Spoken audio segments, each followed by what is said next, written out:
what's going on, guys? Doing a quick update on that fuel valve, the splitter that I done between two tanks and bypassing it. As you can see, it's running. I'm gonna switch tanks now. This is my rear tank.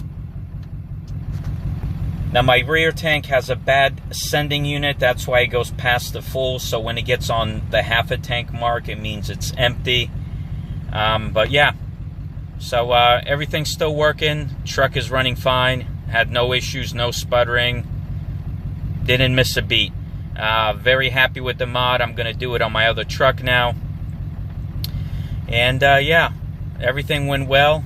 All I'm gonna do now is grab a sending unit for the back tank, install that, so you know, because right now it's reading full. It should be on the F, but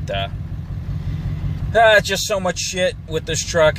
But I'm getting down, you know, down to the last things with it, hopefully. But yeah, everything is good. Thanks for watching. If you have any comments, throw them down below.